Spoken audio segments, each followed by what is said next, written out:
here. Blazejowski towards the end zone. Touchdown, Furman Paladins. DeVito will blast one and in! Do you believe it? Broon backs it out, 5 seconds. Stop and go move, takes it to the hole. Double clutch, no good. Stick back, Baylor, yes!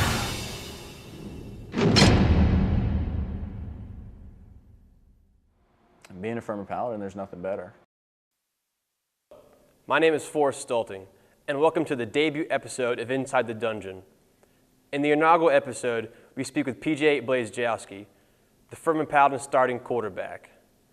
We all know what PJ can do on the field. Blazejowski rolling to his left, looking to throw. Down the sideline, Suttle's open, makes the catch. 30, 20, 10, 5, touchdown! But they can't stop Paul Joseph Blazejowski. Fake to Wilcox. Blazejowski going to keep it inside the 25 to 20, the 15 to the near sideline, the 10, the 5 to the pylon. Touchdown! Wide open receiver. PJ Blazejowski does not miss the wide open man for the touchdown. But who is PJ Blazejowski? In this interview, we discuss PJ's football career, but more importantly, who he is off the field and in the classroom. I think every student will go through a period, unless they really are set on what they want to do, where they're back and forth on different majors and looking at minors and trying to figure out what classes they want to take. And the great thing about Furman is you have to take a broad amount of classes. You have to take science classes, you have to take Spanish or language classes, philosophy classes, all these kind of things, just to decide on what you want to do and get your GERs out of the way.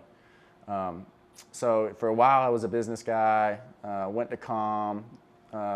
Originally I thought I was going to do health science and go into athletic training. My first class was a little tough, and I figured that's not the right path for me. And I eventually decided on communications. I think I got lucky with some of the professors I've had. I think it's amazing to have professors who are interested in you as an athlete too, and whoever they are, if they ask you about sports and stuff, they kind of step into your world a little bit. So if they do that, they really care for you as a student too, and you just want to share the respect, and then you want to get really involved in their class and give 110%. So I like to think I was pretty lucky. It still has some tough professors, but it's been fun. It's been good for my education, and I wouldn't trade majors if I could. I think I took some tough classes in high school, but I think the reputation Furman has really struck with me. I thought it was going to be pretty tough, and after that first class, I took I think it was wellness with Dr. Hutchinson. He really made us study hard and memorize for the test and everything, and really learn how to apply it.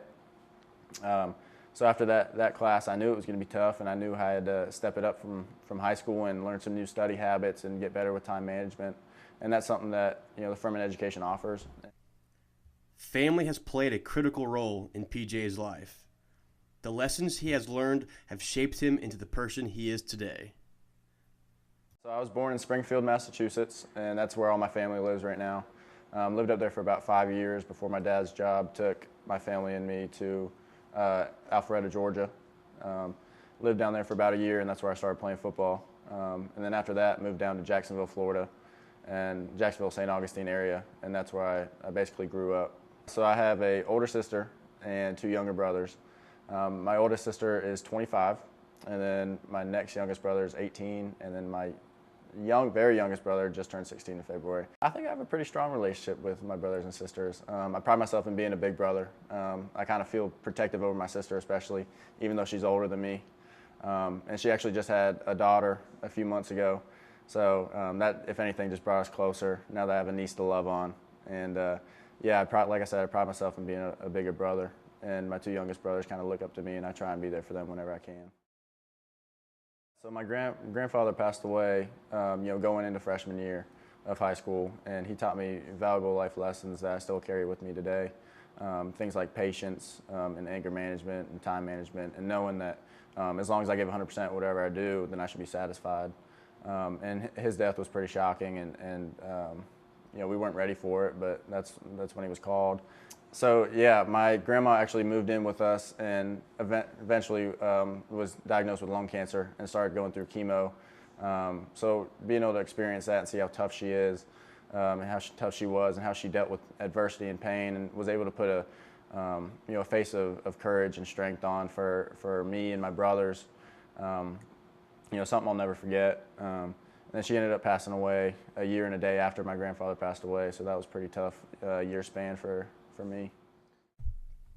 PJ's dad has had a big influence on his football career. A journey that started as a defensive player, PJ later found himself as a starting quarterback at Bartram Trail High School. He really exposed me to the game, and like you said, he played at Bridgewater State. He played running back and a little slot receiver, and if he was here right now, he'd probably say he was a better athlete than I am, and that would be a pretty good argument. You guys would like to hear that, but yeah, so he really exposed me to football, and we've been playing ever since I was 5 years old. I actually started on the defense side of the ball, and then when I moved to Florida, I actually started out as a middle linebacker. I guess I was a little bit more of an aggressive kid, and I would stick my nose in there and make some plays. But growing up, I moved over to running back and played some of the offensive side of the ball, and I didn't end up playing quarterback until I was in 8th grade.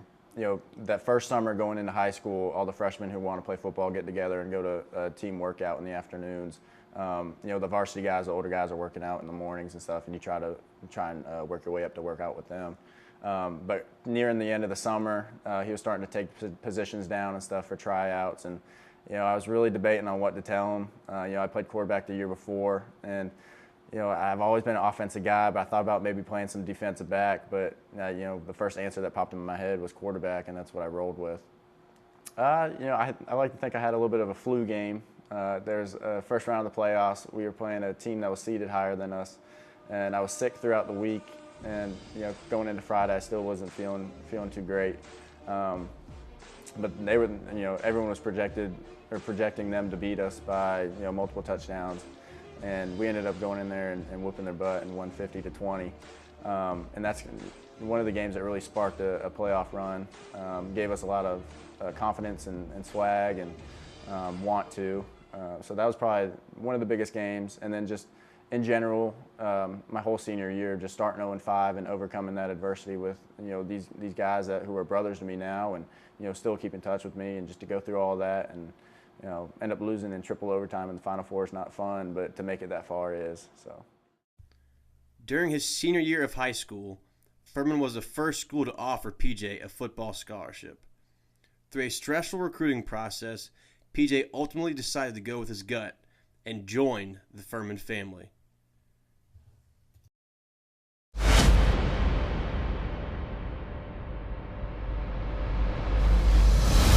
I'm PJ Blazejowski, quarterback from Jacksonville, Florida at Bartram Trail. So the recruiting process can be stressful at times, but it can also be really fun. Furman was one of the first schools who offered me, and there were some other ones, but I ended up visiting here the summer going into my senior year, and got a nice campus tour, and was able to sit down with the head coach at the time and the quarterback coach, and watch some film and just really get a good feel for the place. And ultimately, I was kind of a quick decision, but halfway through my senior year, I decided this is where I wanted to go. And a pretty funny story, I was helping move my sister in with my dad, and on the way back, we were in my car, and we were just talking about the whole process, and how fun it's been, but how stressful it's been. Driving to places like New Hampshire and Arkansas and Alabama, and some states I've never been before, just to go to a camp and talk to the coaches and try and get some exposure. But yeah, we were on the way back from helping move my sister in, and I just felt the need to do it. And he said, well, if you feel right, just go for it. And so I pulled out my phone and ended up calling I called the quarterback coach and said, I'm done, I'm committing, and that's it. And I like to kind of stick to my word, and once I committed, it was done. So I had a few more schools offer after that, but Furman was it for me. PJ endured a myriad of trials and tribulations during his first few years in purple and white. Yeah, so going into my freshman year, I didn't think I was going to play at all. My plan was to redshirt, and it's funny how your plans never really work out.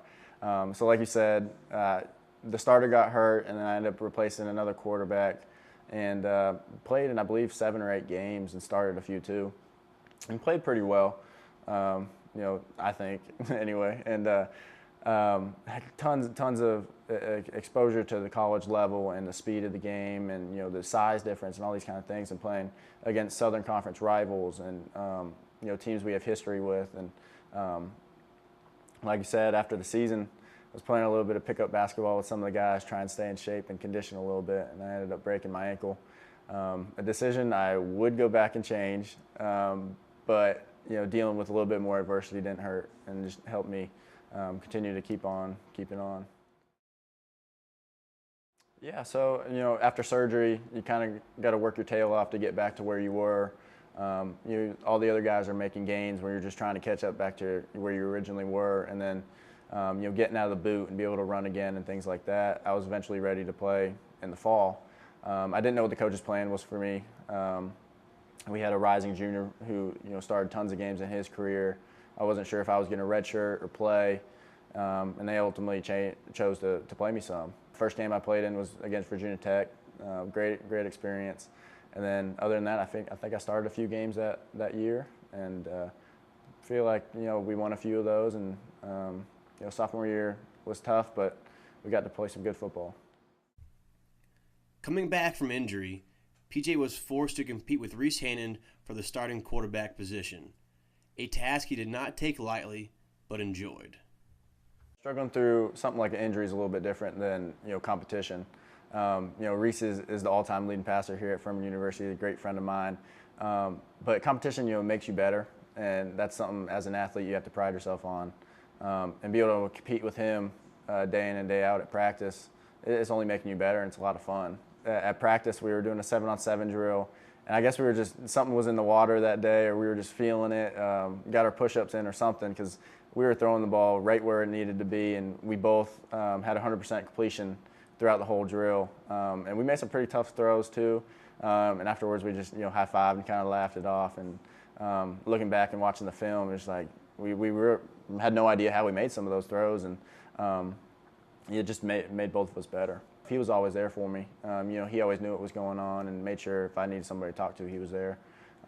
So just learning how to deal with adversity on the field, adversity off the field. He was a guy right there that I could kind of lean on if I needed. Clay Hendricks, who was hired as the head football coach in December of 2016, made an immediate impact upon the Furman Paladins. I love Coach Hendricks, love the new staff already. They haven't been here too long, but they've already made a pretty good impact on all of us players. So when he was hired, we obviously knew who he was. He has a great big name in Furman football history, and we were really excited to get our guy. And he came here. We had our first meeting where he addressed us all, and one of the first things he said, or asked for the seniors to stand up. So I think there's only 10 or 11 of us. We all stood up, and he asked us when we wanted to win. And the answer was now. We don't want to wait to win. And he's like, so you guys don't want to wait 2 or 3 more years to be good again? And we're like, no, we're not going to be here in 2 or 3 more years. And that's one of the first things that hit me, is like, he didn't come here to just rebuild and recruit new people. He wants to use who we have here now and get back to Furman championships, SoCon championships, and eventually a national championship. For PJ, being a Furman Paladin is more than just playing football. Through community involvement, Furman gives players the opportunity to give back. But outside in the community, I think football does a pretty good job of getting out there and reaching out and showing that, we've been to the hospital. The Children's Hospital was able to go meet with some sick kids and hopefully try and brighten their day. We've met with, one of my favorite times, I was able to go to a elementary school and eat lunch with some of the kids who were good that week.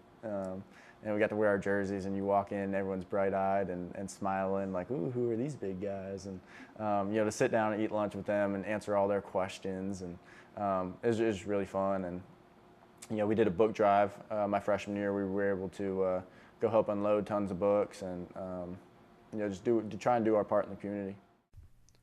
Looking back at his time at Furman, PJ remembers both his experiences on the field as well as what it means to be a part of the Furman family. I think there's tons of them. Going back, you don't really think about the wins and losses as much as you do the experiences. And you always think of those big games. But I think just playing at home and playing in any game in Paladin Stadium with your teammates that you've worked hard with is fun in itself, and probably some of the best memories I'll ever have. I think the biggest takeaway is just the Furman family. I think the community here is something special. We don't have as many alumni as some of the big schools, but we have a closer knit, tight unit that if you go to Furman, you understand. All the honor and tradition that this school has. It's unbelievable, and I know that I'm going to proudly say I'm a Furman Paladin even after I graduate. So. This university's been great to me, and hopefully I can return the favor. PJ's Furman experience encompasses what a Furman student-athlete is about, which means being a Furman Paladin is more than what happens on the field or during your 4 years on campus, but being a part of something greater, the Furman family, a transforming experience that builds relationships for a lifetime.